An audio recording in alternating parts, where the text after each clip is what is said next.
Les entraîneurs de football sud-africains ont pris position contre les attaques xénophobes et la violence à l'égard des femmes et des enfants qui ont plongé le pays dans la tourmente.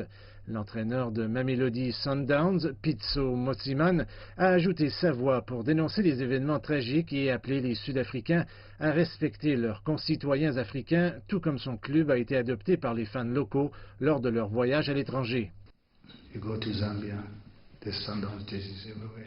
Quand nous allons en Zambie, il y a des maillots de Sundowns partout. Et au Zimbabwe, ils sont partout, même en Égypte. Curieusement, les Amalek portent maintenant des maillots de Sundowns et Al-Ahly portent des maillots de Sundowns quand ils jouent aux Amalek. Alors c'est incroyable comment le football peut affecter notre peuple.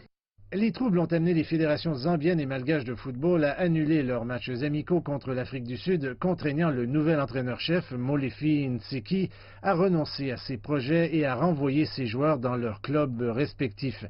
Mais la légende du football africain, Kalusha Walia, a déclaré que le temps est venu pour le continent de poser un geste significatif. Je pense que c'est une bonne idée de ne pas jouer parce que les Sud-Africains doivent également faire preuve de solidarité.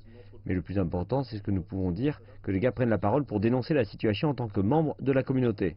Pitso Mosimane, qui a parcouru le continent quand son équipe a remporté le titre de la Ligue des Champions en 2016, a déclaré qu'il ne se préoccupait pas de la sécurité de son équipe lors de son prochain match à l'extérieur et qu'il pensait que les Africains accueilleraient les Brésiliens malgré la violence et les troubles dans certaines des plus grandes villes du pays. Nous savons ce qu'est l'Afrique et ce qu'ils nous ont donné. Bien sûr, votre question se pose après ce qui s'est passé. Maintenant, c'est probablement la première fois qu'on voit ce genre de xénophobie. C'est ce qui s'est passé avant même que nous l'ayons abordé. Cela ne cesse de croître. Donc je ne pense pas que ce soit le plus gros problème pour le moment.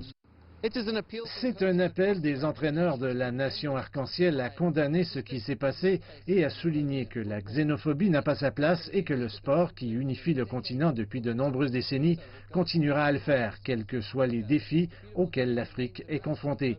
Le football demeure un espoir pour tous les Africains, peu importe leur pays d'origine ou leur lieu de compétition.